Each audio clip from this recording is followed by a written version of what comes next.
Good morning students. നമ്മൾ കഴിഞ്ഞ ക്ലാസ്സിൽ പൂന്താനത്തിൻ്റെ ജ്ഞാനപ്പാന എന്ന കവിതയിലെ കുറച്ച് വരികൾ നമ്മൾ പരിചയപ്പെട്ടു അല്ലേ. കാവ്യം ചെറുതായിട്ടൊന്ന് ചൊല്ലി. അപ്പം നിങ്ങൾ അത് കാവ്യം കേട്ടിട്ടുണ്ട് അല്ലേ. ആ വരികൾ കേട്ടിട്ടുണ്ട്. നമ്മുടെ പി ലീലാമ്മ നന്നായിട്ട് പി ലീല എന്ന വളരെ മനോഹരമായിട്ട് ആ കാവ്യം ചൊല്ലി നമ്മൾ കേട്ടിട്ടുള്ളതാണ്. അത്രയൊന്നും നമുക്കൊന്നും പറ്റില്ല എങ്കിൽ പോലും നിങ്ങളെ കൊണ്ട് കഴിയാവുന്ന രീതിയിൽ നിങ്ങളും നിങ്ങളുടെ സ്വന്തം ഈണത്തിൽ അല്ലേ, നമ്മുടേതായിട്ടുള്ള ഈണത്തിൽ അതിൻ്റെ ആ കാവ്യം ഒന്ന് ചൊല്ലി നിങ്ങൾ നോക്കണം എല്ലാവരും. അപ്പോൾ നമുക്ക് ആ കാവ്യത്തിലോട്ട് കിടക്കാം അല്ലേ. കുറച്ച് കഴിഞ്ഞ ക്ലാസ്സിൽ മിസ് ഒരു 10 വരിയോളം എടുത്തായിരുന്നു. അതൊക്കെ ഓർമ്മയുണ്ടോ? എല്ലാവർക്കും ഓർമ്മയുണ്ടോ? ഓക്കെ, ഒന്നുകൂടി നമുക്കത് പോകാം അല്ലേ. അർത്ഥം എത്ര കുങ്കുമം ചുമക്കുന്ന കഴുത എന്നുള്ള പദ്യഭാഗം എല്ലാവരും ടെക്സ്റ്റ് എടുത്ത് തുറന്ന് വയ്ക്കുക. എന്നിട്ട് ഓരോ വരികളും ശ്രദ്ധിച്ചിരിക്കുക കേട്ടോ. എന്താ, മനുഷ്യ മനസ്സിന്റെ ഒരിക്കലും അടങ്ങാത്ത അല്ലേ എന്താണ് അത്യാർത്തി അല്ലെ, ഒരിക്കലും അടങ്ങാത്ത ആഗ്രഹം, അതാണ് അതിനെ കുറിച്ചുള്ള കുറച്ച് വരികളാണ്. അത്യാർത്തിയെ കുറിച്ചുള്ള, മനുഷ്യന് എത്ര ധനം കിട്ടിയാലും അതൊന്നും മതിയാകാത്ത ഒരവസ്ഥ അല്ലെ, അതിനെക്കുറിച്ച് പൂന്താനം വളരെ മനോഹരമായിട്ട് ഒരു 5-6 വരികളിൽ അത് സൂചിപ്പിച്ചിട്ടുണ്ട്. അതാണ് നമ്മൾ കഴിഞ്ഞ ക്ലാസ്സിൽ ചർച്ച ചെയ്തത്. അപ്പൊ അർത്ഥം എത്ര വളരെയുണ്ടായാലും തൃപ്തിയാകാം മനസ്സിനൊരു കാലം, 10 കിട്ടുകിൽ 100 മതിയെന്നും ശതമാകിൽ സഹസ്രം മതിയെന്നും, 1000 പണം കയ്യിലുണ്ടാകുമ്പോൾ ആയുധമാകിൽ ആശ്ചര്യമെന്നതും, ആശയായുള്ള പാശമതിങ്കെന്നു പേർവിടാതെ കരയേറുന്നു മേൽക്കുമേൽ. അവിടെ വരെയാണ് മിസ് കഴിഞ്ഞ ക്ലാസ്സിലെടുത്തത്. ഓർക്കുന്നുണ്ടല്ലോ എല്ലാവരും? അപ്പോൾ എന്താണ് അർത്ഥം എന്ന് പറഞ്ഞാൽ പഠിച്ചു. ഏതാണ് അർത്ഥം എന്ന് പറഞ്ഞാൽ ധനം അല്ലേ. എത്ര ധനമുണ്ടെങ്കിലും മനുഷ്യന് ഒരിക്കലും അത് തൃപ്തിയില്ല. എത്ര ധനമുണ്ടെങ്കിലും വീണ്ടും വീണ്ടും സമ്പാദിക്കുവാൻ മനുഷ്യർ ഇങ്ങനെ വെമ്പല് കൊള്ളുന്നു. ഓട്ടത്തോട് അല്ലെ, നമ്മൾ കുറച്ച് സമ്പാദിച്ചു അത് മതിയെന്ന് കരുതി നമ്മൾ തൃപ്തരാകുന്നില്ല. പിന്നെയും കൂടുതൽ കൂടുതൽ സമ്പാദിക്കാൻ വേണ്ടി നമ്മൾ ഓടുകയാണ്. അപ്പോൾ അത്രയും വരികളാണ് കഴിഞ്ഞ ക്ലാസ്സിൽ നമ്മൾ എടുത്തത്. നോക്കൂ, അർത്ഥം ധനം, പിന്നെ അവിടെ എന്താണ് ശതം 100, സഹസ്രം 1000, ആയുധം 10000. അത്രയും വേടും മിസ് കഴിഞ്ഞ ക്ലാസ്സിൽ ഒന്ന് പരിചയപ്പെടുത്തിയിരുന്നു. ഇനി അടുത്ത വരികൾ നോക്കൂ. ആശയായുള്ള പാശമതിങ്കെന്നു വേർവിടാതെ കരയേറുന്നു മേൽക്കുമേൽ. ഇങ്ങനെ ആശയുടെ പാശത്തിൽ, ആശയാവുന്ന പാശത്തില്, ആഗ്രഹങ്ങളാവുന്ന പാശം കയറ്, ആഗ്രഹങ്ങളാവുന്ന ആ ചരടിന്മേൽ പിടിച്ച് മനുഷ്യർ ഇങ്ങനെ മേൽക്കുമേല് ഒന്നിനു പുറകെ ഒന്നായിട്ടുള്ള ആഗ്രഹങ്ങൾക്ക് മേൽ മനുഷ്യരിങ്ങനെ ആ ആഗ്രഹങ്ങളാകുന്ന ആ ചരടിൽ ആ കയറിൽ പിടിച്ച് മനുഷ്യര് കയറിക്കൊണ്ടിരിക്കുകയാണ് അല്ലേ. അപ്പോൾ 10 രൂപ കിട്ടുമെങ്കിൽ അത് 100 ആകണമെന്നും, 100 കിട്ടണമെങ്കിൽ 1000 ആകണമെന്നും, 1000 കിട്ടണമെങ്കിൽ അത് 10000 ആകണമെന്നുമുള്ള മനുഷ്യന്റെ അത്യാർത്തി, മനുഷ്യന്റെ ആഗ്രഹങ്ങൾ, അതാണ് ആ വരികളിൽ സൂചിപ്പിച്ചത്. നെക്സ്റ്റ് നോക്കൂ. സത്തുക്കൾ ചെന്നിരുന്നാലായ അർത്ഥത്തിൽ സ്വല്പം മാത്രം കൊടാ ചില ദുഷ്ടന്മാർ. നോക്കേ, സത്തുക്കൾ ചെന്നിരുന്നാലായ അർത്ഥത്തിൽ, സത്തുക്കൾ എന്ന് പറഞ്ഞാൽ ആരാണ്? സത്തുക്കള് നല്ല ജനങ്ങള്, മനസ്സിലായ? സജ്ജനങ്ങള്. സത്തുക്കൾ ചെന്നിരുന്നാലായ അർത്ഥത്തിൽ, ആ അർത്ഥം നേരത്തെ പറഞ്ഞു, അർത്ഥം ധനം അല്ലെ. ആ ധനത്തില് എന്തെങ്കിലും ചെന്ന് ഒരുപാട് സമ്പത്തുള്ളവരെടുക്കല് ജനങ്ങൾ ചെന്ന് ഇരക്കുക, യാചിക്കുക അല്ലെ. അവർ ആ സമ്പത്തിൽ നിന്നും എന്തെങ്കിലും ചോദിച്ചാൽ അല്ലെ, സാമ്പത്തികമായിട്ട് വളരെ പിന്നോക്കം നിൽക്കുന്ന നല്ലവരായ ജനങ്ങള് ഈ സമ്പത്തുള്ളവരുടെ ചെന്ന് എന്തെങ്കിലും ചോദിച്ചാൽ എന്താണ്? സ്വല്പമാത്രം കൊടാ ചില ദുഷ്ടന്മാർ. സ്വല്പമാത്രം കൊടാ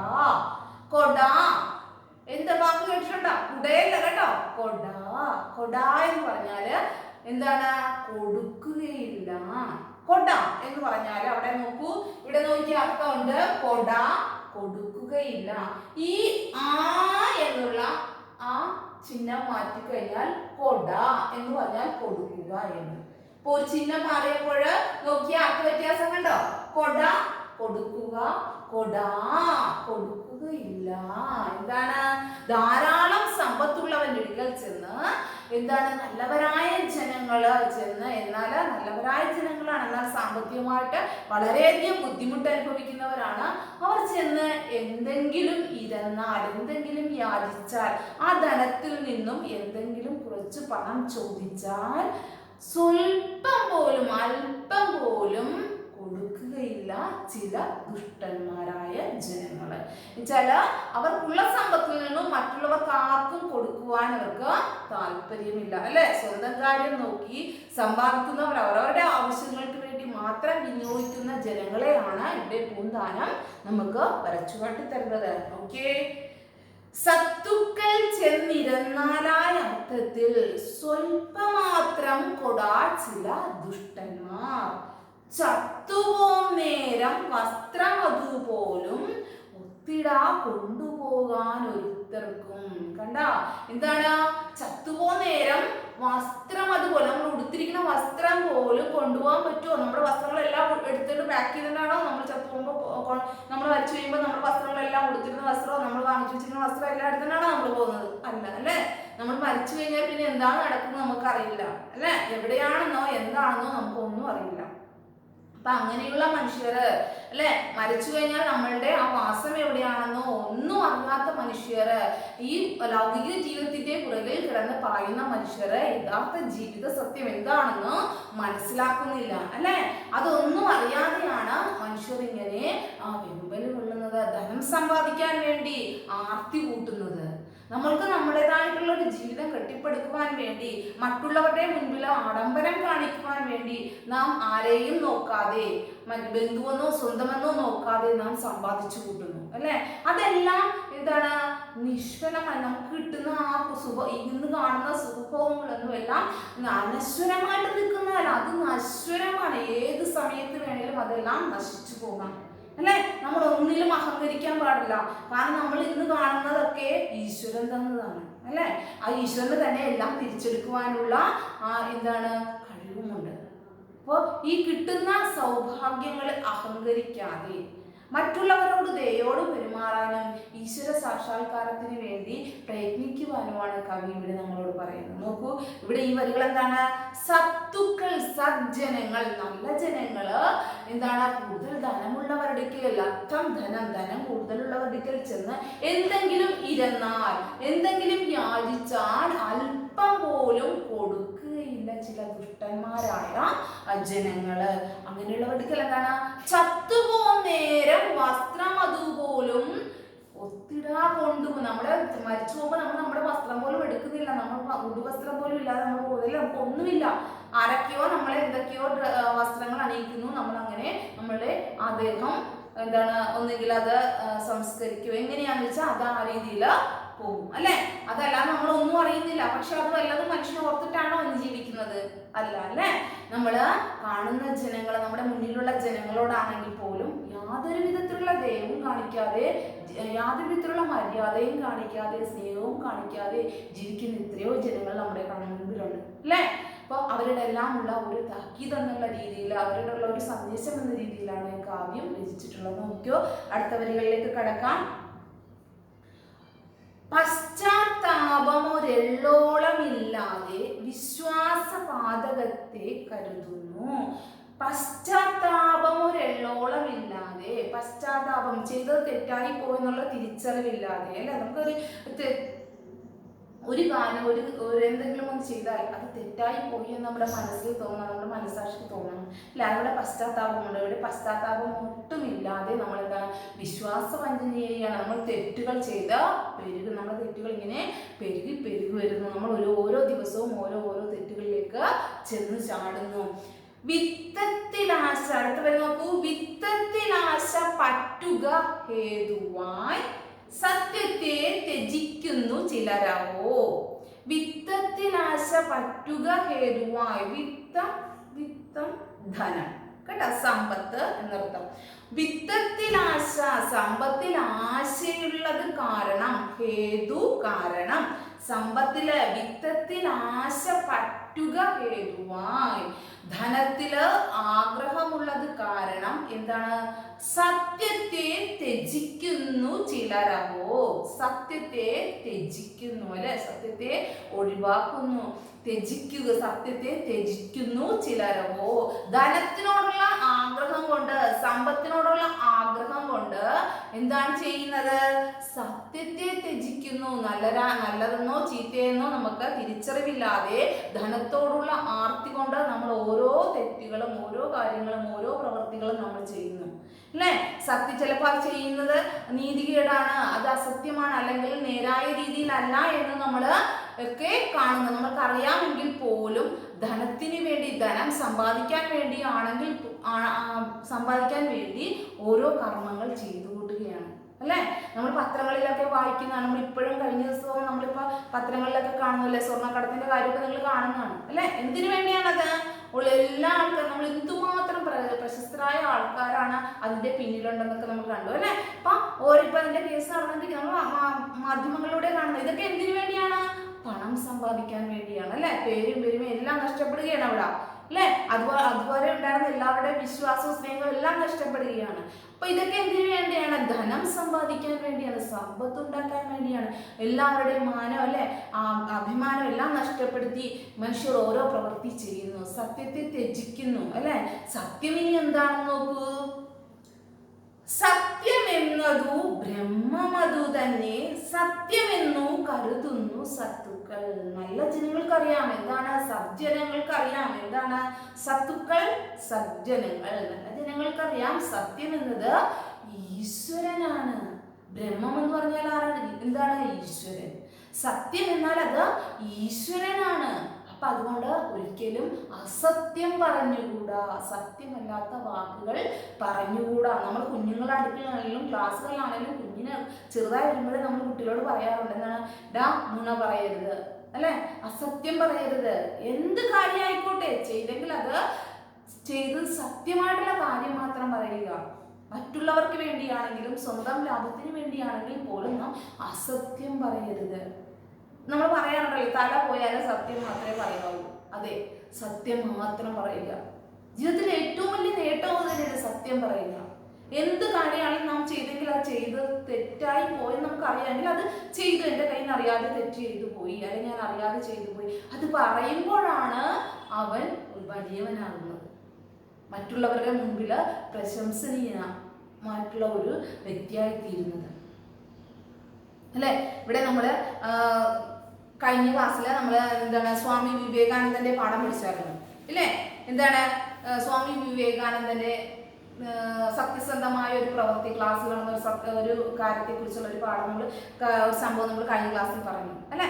സ്വാമി വിവേകാനന്ദന്റെ വചനങ്ങൾ എല്ലാം സത്യത്തിന് വേണ്ടി ത്യജിക്കാം, എന്നാൽ സത്യം ഒന്നിനും വേണ്ടി ത്യജിച്ചുകൂടാ. എല്ലാം സത്യത്തിന് വേണ്ടി ത്യജിക്കാം, എന്നാൽ സത്യം ഒന്നിനും വേണ്ടി ത്യജിച്ചുകൂടാ. സത്യം ഈശ്വരനാണ്. അതുകൊണ്ട് തന്നെയാണ് സത്യസന്ധരായ വ്യക്തികളെയും സത്യസന്ധരായ പ്രവർത്തികളും എന്നും നിലനിൽക്കുന്നത്. മനസ്സിലായോ? ഇത് വിവേകാനന്ദന്റെ വാക്കുകളാണ്. അപ്പൊ അതുകൊണ്ട് തന്നെ സത്യം എന്നത് ഈശ്വരനാണെന്ന് സജ്ജനങ്ങൾക്കറിയാം അല്ലെ? എന്ത് നോക്കിയേ, സത്യമെന്നതു ബ്രഹ്മമതു തന്നെ സത്യമെന്നു കരുതുന്നു സത്തുക്കൾ. വിദ്യ കൊണ്ടറിയേണ്ടതറിയാതെ വിദ്വാനെന്നു നടിക്കുന്നിതു ചിലർ, കുങ്കുമത്തിന്റെ ഗന്ധമറിയാതെ കുങ്കുമം ചുമക്കും പോലെ ഗർദഭം. അല്ലെ? ഇവിടെ എന്താണ് ഇതിനെ കുറിച്ച് നമ്മൾ പറഞ്ഞത്? അനശ്വരമായ സത്യത്തെ കുറിച്ച് പറഞ്ഞു. ഇനി എന്താണ്? വിദ്യയെ കുറിച്ച് പറയുന്നു. വിദ്യ എന്നത് എന്താണ്? അതീന്ദ്രമായ ജ്ഞാനപ്രാപ്തിക്കായി ഉപയോഗിച്ച ഈശ്വര സാക്ഷാത്കാരം നേടാനുള്ളതാണ് വിദ്യ. ആ തിരിച്ചറിവ് നമുക്കുണ്ടാകണം. അതാണ് വിദ്യ കൊണ്ട് അറിയേണ്ടതറിയാതെ എന്ന് പറയുന്ന ഉപനിഷത്ത് വചനം ഇവിടെ പ്രയോഗിച്ചിരിക്കുന്നത്. എന്താണ്? വിദ്യയെ അതീന്ദ്രിയമായ ജ്ഞാനം, അതീന്ദ്രിയമായ ജ്ഞാനപ്രാപ്തിക്ക് ഉപയോഗിച്ച് ഈശ്വര സാക്ഷാത്കാരം നേടുന്നതിനാണ് വിദ്യ നാം പ്രയോഗിക്കേണ്ടത്. നമ്മൾ ഒരുപാട് വിദ്യാസമ്പന്നരായിട്ടുള്ള ആൾക്കാരുണ്ട് അല്ലെ?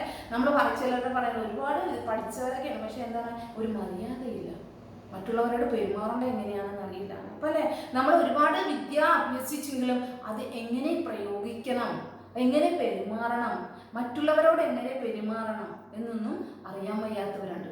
അപ്പൊ ഇവിടെ നോക്കൂ, എന്താണ് ഇവിടെ പറയുന്നത്?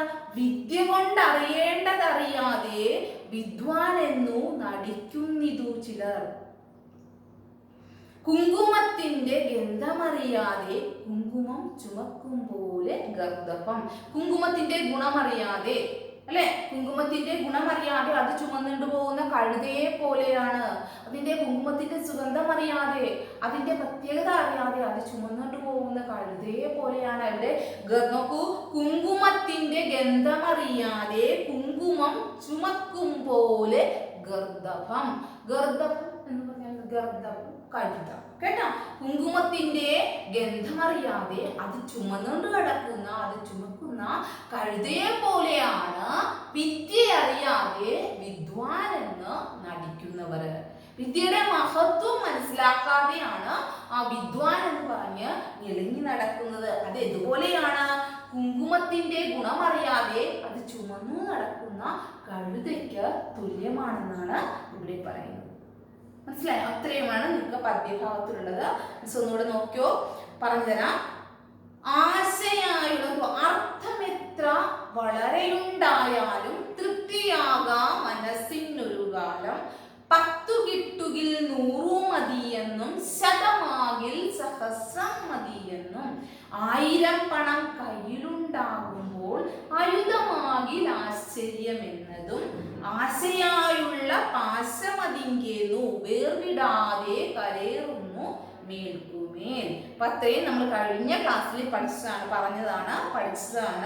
എന്താണ്? ധനം സമ്പാദിക്കാൻ, അല്ലെ, ഒരു കാലത്തും മനുഷ്യന് ധനത്തോടുള്ള, സമ്പത്തിനോടുള്ള ആർത്തി ഒരു കാലത്തും മനുഷ്യന് തീരുന്നില്ല, അല്ലെ. എത്ര കിട്ടിയാലും മനുഷ്യന് ആ ധനം മതിയാകുന്നില്ല. അത് 10 രൂപ കിട്ടിയാൽ 100 ആകണമെന്നും, 100 കിട്ടിയാൽ 1000 ആകണമെന്നും, 1000 കിട്ടിയാൽ എന്താണ് 10,000 ആകണമെന്നുമുള്ള ആ മനുഷ്യന്റെ അത്യാർത്തി, അല്ലെ, ആശ, ആഗ്രഹമാകുന്ന പാശം കയർ, ആഗ്രഹമാകുന്ന ആ കയറിൽ, ആശയുടെ പാശത്തിൽ കയറി, ആശയാകുന്ന പാശത്തിൽ കയറി പിടിച്ച് മനുഷ്യനെ ഒന്നിനുമേൽ ഒന്നായി ആഗ്രഹങ്ങളുടെ ആ മേൽക്കുരയിലോട്ട്, ഞാൻ ആഗ്രഹങ്ങളുടെ മേൽ മനുഷ്യന് കയറി. ഒരാഗ്രഹം, നമ്മൾ എന്തെങ്കിലും ഒരു സാധനം നേടിക്കഴിഞ്ഞാൽ നമുക്ക് വീണ്ടും അടുത്ത ആഗ്രഹം ഉണ്ടാകും, ഇല്ലേ? അവരെ നിങ്ങൾ തന്നെ ചിന്തിച്ച് നോക്കിയാൽ, നമ്മൾ എന്തെങ്കിലും ഒരു സാധനം കിട്ടിക്കഴിഞ്ഞാൽ നമ്മുടെ ആഗ്രഹങ്ങളെല്ലാം എനിക്ക് ഒന്നും വേണ്ടാന്ന് നമ്മൾ ചിന്തിച്ചു കഴിഞ്ഞാൽ വേറൊരു സാധനം, പുതിയൊരു സാധനം കാണുമ്പോൾ നമ്മൾ അതിന് പുറകെ പോകും, ഇല്ലേ? അപ്പൊ ആഗ്രഹങ്ങൾ ഒരിക്കലും മനുഷ്യന് അവസാനിക്കുന്നില്ല. അത്രയും കഴിഞ്ഞ ക്ലാസ്സിൽ പറഞ്ഞായിരുന്നു. ഈ ക്ലാസ്സിൽ നമ്മൾ തുടങ്ങിയത് സത്തുക്കൾ ചെന്നിരുന്നാൽ അർത്ഥത്തിൽ സ്വല്പം മാത്രം കൊണ്ടാ ചില ദുഷ്ടന്മാർ. നല്ല ജനങ്ങള്, സജ്ജനങ്ങള് എന്താണ്? അല്പം, എന്താണ്? സ്വല്പം, അല്പം, സ്വല്പം. നോക്കൂ, നല്ല ജനങ്ങള്, നല്ലവരായ ജനങ്ങള് എന്താണ്? ധാരാളം സമ്പത്തുള്ളവരുടെ ചെന്ന് അല്പം ധനം ഇരന്നാൽ, യാചിച്ചാൽ സ്വല്പം മാത്രം കൊടാ ചില ദുഷ്ടന്മാർ. അല്പം പോലും കൊടുക്കുകയില്ല ചില ദുഷ്ടന്മാർ. കൊട കൊടുക്കുകയില്ല, നൽകുകയില്ല ചില ദുഷ്ടന്മാരായ ആളുകൾ. പിന്നെന്താണ്? അടുത്ത വരി പറഞ്ഞ എന്താണ്? ചത്തുപോന്നേരം വസ്ത്രം അതുപോലും ഒത്തിടാ കൊണ്ടുപോകാൻ ഒരുത്തർക്കും. എന്താണ്? നമ്മള് സമ്പത്തിന്റെ കാര്യത്തിൽ നമ്മൾ അടുത്തുള്ളവരുടെ ധാരാളം സമ്പത്തുള്ളവരുടെ ചെന്ന് എന്തെങ്കിലും ഒരു ചെറിയൊരു സഹായം ചോദിച്ചെന്നാല് അവർ നൽകുകയില്ല. പക്ഷെ അവരറിയുന്നില്ല എന്താ പോകാൻ നേരത്തെ ഇതെല്ലാം കൊണ്ടാണോ നമ്മൾ പോകുന്നത്? ആണോ? അല്ല, അല്ലെ, ഒന്നും നമ്മൾ കൊണ്ടുപോകുന്നില്ല. അപ്പൊ ഒരു അലക്സാണ്ടർ ചക്രവർത്തിയുടെ കഥ ഇവിടെയുണ്ട്. അലക്സാണ്ടർ ചക്രവർത്തിയുടെ കഥ അറിയാമോ എല്ലാവർക്കും? എന്താണ്? ലോകം മൊത്തം കീഴടക്കിയ അലക്സാണ്ടർ ചക്രവർത്തിയാണ്. അദ്ദേഹം ഒരിക്കല് ഇന്ത്യയിലെ ഒരു ഏതിവര്യനെ കാണാനിടയായി. അദ്ദേഹം ആ ഭാരത സംസ്കാരത്തിന്റെ ദാർശനിക വശങ്ങൾ മനസ്സിലാക്കിയ അലക്സാണ്ടർ ചക്രവർത്തി അദ്ദേഹം പിന്നീട് തീരുമാനിക്കേണ്ടത് താൻ മരിച്ചു കഴിഞ്ഞാൽ തന്റെ ശവപ്പെട്ടിയുടെ പുറത്ത് ആ കൈകള് പുറത്തേക്കായിട്ട് ഇട്ടേക്കണം. കാരണം ആ വരുന്ന മരുന്നെ കാണുന്ന മാനവകൾ മനസ്സിലാക്കണം, എന്താണ്? ഞാൻ ചത്തുപോകുന്ന നേരത്ത് ഇതൊന്നും കൊണ്ടല്ല, ഇവിടുന്ന് ഒന്നും കൊണ്ടുപോകുന്നില്ല എന്നുള്ള ഷോർട്ടായിട്ട് മിസ് പറഞ്ഞാണ് കഥ. അപ്പൊ അലക്സാണ്ടർ ചക്രവർത്തിയുടെ ഒരു കഥയുണ്ട്, നിങ്ങൾ നന്നായിട്ട് അത് വായിച്ച് കഥ മനസ്സിലാക്കുക.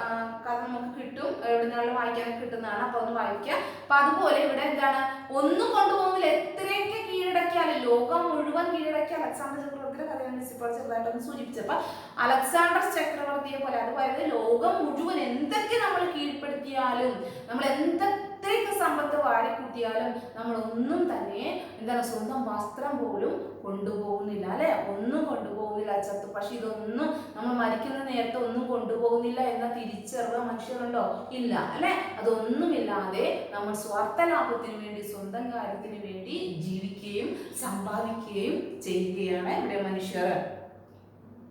നോക്കൂ, അത് കൂടാതെ എന്താണ്, പശ്ചാത്താപം, അല്പം പോലും പശ്ചാത്താപമില്ലാതെ ഇങ്ങനെ തെറ്റുകൾ ചെയ്തു കൂട്ടുകയും ഒരുപാട് ആഗ്രഹം, ധനത്തോടുള്ള ഒരുപാട് ആഗ്രഹം കൊണ്ട് സത്യമായ കാര്യം, അല്ലെ, അസത്യങ്ങൾ, ഒരുപാട് അധർമ്മങ്ങൾ ചെയ്തു കൂട്ടുന്നു, അല്ലെ? നീതിക്ക് നിരക്കാത്ത കാര്യങ്ങൾ, ചെയ്യാൻ കഴിയാത്തത്, സമൂഹത്തിന് തിന്മയായിട്ടുള്ളതാണെങ്കിൽ പോലും നമുക്ക് നന്മയാണെങ്കിൽ ചെയ്ത് പണം സമ്പാദിക്കാം എന്നൊരു അസ്വാർത്ഥ ലാഭത്തോടു കൂടി സ്വന്തം കാര്യത്തിന് വേണ്ടി സമ്പാദിക്കുന്നവർ. അവർ ഒരിക്കലും സത്യം എന്താണ് തിരിച്ചറിയുകയോ സത്യത്തിന് നിരക്കുന്ന രീതിയിൽ ജീവിക്കുകയോ ചെയ്യുന്നില്ല. എന്നാലും സത്യം എന്താണെന്ന് അവർ തിരിച്ചറിയണം. സത്യം എന്താണ്? ഈശ്വരനാണ്, അല്ലെ? ഈശ്വരനായ സത്യത്തെ തിരിച്ചറിയണം. അത് ആര് തിരിച്ചറിയുന്നുണ്ട്?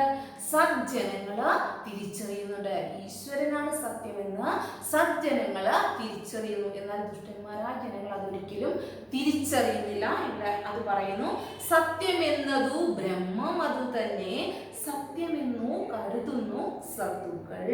അതുപോലെ എന്താണ്? വിദ്യ കൊണ്ട് അറിയേണ്ടതറിയാതെ ധാരാളം വിദ്യ സമ്പാദിച്ചു, അത് ഈശ്വര സാക്ഷാത്കാരം നേടിയെടുക്കുന്നതിനായിട്ട്, നല്ല കാര്യങ്ങൾക്കായിട്ട്. നല്ല വിദ്യ, നമ്മൾ വിദ്യ നേടിക്കഴിഞ്ഞാൽ അതെങ്ങനെ പ്രയോഗിക്കുന്നു എന്നിവിടെ മനസ്സിലാക്കണം, അല്ലെ? നമ്മൾ ആ നേടിയ വിദ്യ നന്നായി വിനിയോഗിക്കുന്നില്ല. എന്തിനു വേണ്ടിയാണോ ആ വിദ്യ നേടിയത് അതിന്റെ അർത്ഥതലം മനസ്സിലാക്കാതെയാണെങ്കിൽ അത് എന്തിനോട് സമമാണ്? കുങ്കുമത്തിന്റെ ആ ഗന്ധമറിയാതെ കുങ്കുമം ചുമന്ന് നടക്കുന്ന ആ കഴുതയ്ക്ക് തുല്യമാണെന്നാണ് ഇവിടെ കവി പറയുന്നത്. ഇപ്പൊ പൂന്താനത്തിന്റെ എത്രയും വരികളാണ് നമ്മൾ, ജ്ഞാനപ്പാനയിലെ കുറച്ച് വരികളാണ് നമ്മൾ പദ്യഭാഗത്തിൽ പഠിച്ചത്. എന്താണ്? ലൗകിക ജീവിതത്തിന്റെ അർത്ഥശൂന്യത, മനുഷ്യജീവിതത്തിലെ ഏറ്റവും എന്താണ് ദയനീയ അവസ്ഥയാണ്, അല്ലെ? ലൗകിക ജീവിതത്തിന് വേണ്ടി ഇങ്ങനെ നമ്മുടെ സുഖഭോഗങ്ങൾക്ക് വേണ്ടി, സുഖത്തിന് വേണ്ടി നാം ഇങ്ങനെ ഓടിപ്പാഞ്ഞു നടക്കുകയാണ്, അല്ലെ? അതിന്റെ അർത്ഥശൂന്യതയും മനുഷ്യജീവിതത്തിന്റെ ദയനീയ അവസ്ഥയും ഒക്കെയാണ് കവി ചൂണ്ടിക്കാണിക്കുന്നത്. അത് മാത്രമല്ല, എന്താണ്? സമൂഹത്തിൽ നിലനിന്നിരുന്ന അനീതികൾ, ഏത് രാജാക്കന്മാരാണെങ്കിലും ഏത് പ്രഭുക്കന്മാർ അവർ ചെയ്യുന്ന തെറ്റുകൾ, കുഞ്ചൻ നമ്പ്യാർ തുള്ളലിലൊക്കെ നമ്മൾ കുഞ്ചൻ നമ്പ്യാരുടെ കൃതികളിലൊക്കെ അങ്ങനെ ഒരു സമൂഹത്തിൽ കാണുന്ന ഏതെങ്കിലും അനീതിക്കെതിരെ അദ്ദേഹം നന്നായിട്ട് പ്രതികരിച്ചിട്ടുള്ളൂ. അതുപോലെ തന്നെയാണ് ഇവിടെ കവിയും. പൂന്താനം എന്താണ്? പൂന്താനം കാണുന്ന അന്നത്തെ സാഹചര്യത്തിൽ കാണുന്ന കാര്യങ്ങളെല്ലാം അദ്ദേഹം എഴുതി. അത് പക്ഷേ ഇന്നും അതിന് എത്ര പ്രാധാന്യമുണ്ടെന്ന് നാം തിരിച്ചറിയണം. ഇതിലെ ഓരോ വരികളും ഇന്നും നമുക്കത് കൺമുൻപില് പല കാര്യങ്ങളും നമുക്ക് കാണാൻ സാധിക്കും. ഇപ്പൊ പൂന്താനത്തിന്റെ കാവ്യം, അല്ലെ? നമ്മൾ ആദ്യം കേരള സംസ്കാരം എടുത്തു കഴിഞ്ഞാൽ തന്നെ കേരളത്തിന്റെ എന്താണ് ഭക്തിസാന്ദ്രമായ ഈശ്വര സങ്കീർത്തനങ്ങൾ എടുത്താൽ അത് 3 തരത്തിലുണ്ട്. ഒന്ന് ആദ്യത്തെ നാരായണീയം, മേൽപ്പത്തൂർ ഭട്ടതിരിയുടെ നാരായണീയം, ഹരിനാമ കീർത്തനം, കുജരം, അതുപോലെ കിളിപ്പാട്ട് കൃതികളും ഹരിനാമ കീർത്തനങ്ങളും ഗഹനങ്ങളായ കാവ്യങ്ങളാണ്, ഗഹനങ്ങളായ കീർത്തനങ്ങളാണ്. നാരായണീയം എന്ന് പറഞ്ഞാൽ അത് സംസ്കൃത കാവ്യങ്ങളാണ്. എന്നാൽ വളരെ ലളിതമായ ശൈലിയിൽ അതികഠിനമായ വേദഗ്രന്ഥങ്ങളും സാധാരണക്കാർക്ക് മനസ്സിലാവുന്ന രീതിയിൽ വളരെ ലളിതമായ രീതിയിലാണ് മൂന്നാമത്തെ പൂന്താനം ജ്ഞാനപ്പാന എഴുതിയിരിക്കുന്നത്. അത് മൂന്നാമത്തെ ഈശ്വര സങ്കീർത്തനങ്ങളുടെ ഒരു ഗണത്തിൽപ്പെടുത്താം. അപ്പൊ ഇങ്ങനെ ഒരു 3 രീതിയിൽ കഠിനമായ സംസ്കൃത പദങ്ങൾ ഉൾക്കൊള്ളുന്ന നാരായണീയവും, ഗഹനങ്ങളായ പദങ്ങൾ ഉൾക്കൊള്ളുന്ന ഹരിനാമ കീർത്തനവും, അതുപോലെ തന്നെ കിളിപ്പാട്ട് കൃതികളും, അത് കഴിഞ്ഞാൽ പിന്നെ മൂന്നാമത്തെ സാധാരണക്കാരുടെ ലെവലിൽ സാധാരണക്കാർക്ക് മനസ്സിലാകുന്ന രീതിയിൽ വളരെ പച്ചയായ മലയാളത്തിൽ എഴുതിയ നമ്മുടെ മൂന്നാമത്തെ ജ്ഞാനപ്പാന, പൂന്താനത്തിൻ്റെ ജ്ഞാനപ്പാന. ഇത് മൂന്നും വളരെ പ്രശസ്തങ്ങളായ ഈശ്വര സങ്കീർത്തനങ്ങളാണ്. അപ്പം ഇവിടെ എല്ലാം കവി ഉദ്ദേശിക്കുന്നത് ഈശ്വര സാക്ഷാത്കാരത്തിന് വേണ്ടിയാണ്. മനുഷ്യർ ചെയ്ത തെറ്റുകൾ, ഇന്ന് കാണുന്ന മനുഷ്യർ ചെയ്തു കൂട്ടുന്ന തെറ്റുകളെല്ലാം അല്ലെ, മനുഷ്യർ ചെയ്യുന്ന ഓരോ തെറ്റുകളും അവർക്ക് തിരിച്ചറിവുണ്ടാകുവാനും ഈശ്വരനെ ആരാധിക്കുക അല്ലെങ്കിൽ ദൈവത്തോട് കൂടുതൽ അടുക്കുക, അത് മാത്രമാണ് നമുക്കിനി മുൻപിലുള്ള ഏകമാർഗം. അപ്പൊ അതിലേക്ക് എല്ലാവരും മടങ്ങിയെത്താൻ കൂടി അല്ലെങ്കിൽ ഈശ്വരനെ ഭജിക്കുവാൻ കൂടി കൂടുതൽ സമയവും ഈശ്വര ആരാധനയ്ക്ക് വേണ്ടി നാം മാറ്റിവെക്കണം എന്നുകൂടിയുള്ള ഒരു സന്ദേശം നൽകുന്നുണ്ട് അല്ലെ. അതിനകത്ത് തന്നെ ജ്ഞാനപ്പാനയിലുണ്ട് എന്താണ്, തിരുനാമങ്ങൾ നാവിന്മേൽ എപ്പോഴും, ഗുരുനാഥൻ തുണ ചെയ്യുക സന്തതം, തിരുനാമങ്ങൾ നാവിന്മേൽ എപ്പോഴും, പിരിയാതെ ഇരിക്കണം നമ്മുടെ നരജന്മം സഫലമാക്കിയിടുവാൻ അല്ലെ, നമ്മുടെ ജന്മം മനുഷ്യജന്മം സഫലമാക്കിയിടുവാൻ നമ്മുടെ നാവിൻ തുമ്പില് തിരുനാമങ്ങൾ എപ്പോഴും ഉണ്ടാകണം. അത് ജാതി ഏതും ആയിക്കോട്ടെ, മതം ഏതോ ആയിക്കോട്ടെ, നമ്മുടെ ഉള്ളിൽ എല്ലാവരുടെയും ഉള്ളിലും ഈശ്വരൻ ഉണ്ടാവണം. നമ്മുടെ ഹൃദയത്തിൽ എപ്പോഴും ഈശ്വര ചിന്ത ഉണ്ടാകണം, നല്ല മനുഷ്യരായി തീരണം എന്നുള്ളൊരു സന്ദേശം കൂടിയാണ് കവി നമുക്ക് പകർന്നു നൽകുന്നത്. ഇവിടെ ജ്ഞാനപ്പാനയിലെ വളരെ ജ്ഞാനപ്പാന, ജ്ഞാനം എന്ന് പറഞ്ഞാൽ എന്താ, അറിവ് അല്ലെ, പാന പാട്ട് അല്ലെങ്കിൽ ജ്ഞാനപ്പാന അല്ലെ, അറിവിന്റെ പാട്ട്, അറിവിനെ കുറിച്ചുള്ള നമുക്ക് ഒരു തിരിച്ചറിവ് നൽകുന്ന ഒരു കാവ്യമായിട്ട് ജ്ഞാനപ്പാന മാറുകയാണ്. ധാരാളം എന്താണ് മോഹങ്ങള് മനുഷ്യരുടെ ഉള്ളിലെല്ലാം ഉണ്ട് അല്ലെ, ആഗ്രഹങ്ങളൊക്കെ ഉണ്ട്. ആ ആഗ്രഹങ്ങളെല്ലാം നമ്മൾ പൂർത്തീകരിക്കണം അല്ലെ. ആഗ്രഹങ്ങളില്ലാത്ത മനുഷ്യരില്ല, എല്ലാവരുടെ ആഗ്രഹങ്ങളുണ്ട്. പക്ഷെ അത് മറ്റുള്ളവർക്ക് ദ്രോഹം ചെയ്യുന്ന രീതിയിൽ ആകരുത്. അപ്പോൾ അങ്ങനെ നല്ലൊരു കാവ്യമാണ് ഇവിടെ ജ്ഞാനപ്പാനയിലെ ഒരു കാവ്യമാണ്, ഒരു തിരിച്ചറിവ് നൽകുന്ന കാവ്യമാണ് ജ്ഞാനപ്പാന, നമ്മൾ പഠിച്ച പാഠഭാഗം. അപ്പോൾ ഈ ജ്ഞാനപ്പാന എന്ന കൃതി വളരെ ബൃഹത്തായ, വളരെ മനോഹരമായ, വളരെയധികം ശ്രദ്ധ പിടിച്ചു പറ്റിയ ഈ കൃതി ജ്ഞാനപ്പാനയുടെ പുരസ്കാരമുണ്ട്, ജ്ഞാനപ്പാന പുരസ്കാരമുണ്ട്. ഗുരുവായൂർ ദിവസവുമായിട്ട് ബന്ധപ്പെട്ടാണ് ആ പുരസ്കാരം നൽകുന്നത്. ഇപ്പം നിങ്ങൾ ഒടുവിൽ പ്രഭാവർമ്മയ്ക്കാണ് കിട്ടിയത്. അതൊരു ചെറിയ കേസൊക്കെ ആയി എങ്കിൽ പോലും അദ്ദേഹമാണ് അവസാനം അത് നേടിയത്. അതിനു മുമ്പ് ശ്രീകുമാരൻ തമ്പിക്ക് അദ്ദേഹത്തിന് ലഭിച്ചിട്ടുണ്ട്. അപ്പോൾ ജ്ഞാനപ്പാന എന്നുള്ള ആ കാവ്യത്തിൻ്റെ മഹത്വം കൂടിയാണ് നമ്മൾ പാഠഭാഗത്തിൽ വ്യക്തമാക്കിയത്. എല്ലാവരും നന്നായിട്ട് ശ്രദ്ധിച്ച് വായിക്കുക. അപ്പോൾ അർത്ഥം മനസ്സിലായി എന്ന് വിശ്വസിക്കുന്നു. അപ്പോൾ നമുക്ക് ഇനി അടുത്തത്, ഇനി ഏതെങ്കിലുമൊക്കെ വാക്കിൻ്റെ അർത്ഥം മനസ്സിലാകാത്തതുണ്ടോ, എന്തെങ്കിലും സംശയമുണ്ടോ? ഇവിടെ വിത്തം എന്നുള്ള വാക്ക് നമ്മൾ അധികം കേട്ടില്ല. വിത്തം എന്ന് പറഞ്ഞാൽ ധനം എന്നും, ബ്രഹ്മം ഈശ്വരൻ അല്ലെ, ഈശ്വര സാക്ഷാ ബ്രഹ്മം, പിന്നെ ഹേതു കാരണം, ഗർദഭം കഴുത, സത്തുക്കള് സജ്ജനങ്ങൾ. അപ്പോൾ മിസ്സിന്റെ അർത്ഥം തരും, അതുകൂടെ ചേർത്ത് വെച്ച് വേണം നിങ്ങൾ ടെക്സ്റ്റ് വായിക്കാൻ. എല്ലാവരും 1-2 പ്രാവശ്യം നന്നായിട്ട് ശ്രദ്ധിച്ചു വായിക്കുക, മനസ്സിലാക്കുക കേട്ടോ. അപ്പം ഇനി നമുക്ക് കൂടുതൽ ആ കൃതിയെക്കുറിച്ച് ഒന്നുകൂടി മിസ് ഒന്നുകൂടി കൂടുതൽ കാര്യങ്ങൾ അടുത്ത ക്ലാസ്സിൽ നമുക്ക് പാഠപുസ്തകത്തിൽ ഉപരിയായിട്ടുള്ള കാര്യങ്ങൾ, ജ്ഞാനപ്പാന കൃതിയുടെ ഒരുപാട് സദുദ്ദേശങ്ങൾ കൂടി നൽകാൻ കൂടി വേണ്ടിയിട്ടാണ് കാവ്യം രചിച്ചിട്ടുള്ളത്. അപ്പോൾ അതെല്ലാം അടുത്ത ക്ലാസ് ചർച്ച ചെയ്യണം. അപ്പോൾ ഇനിയുള്ള ക്ലാസ്സിൽ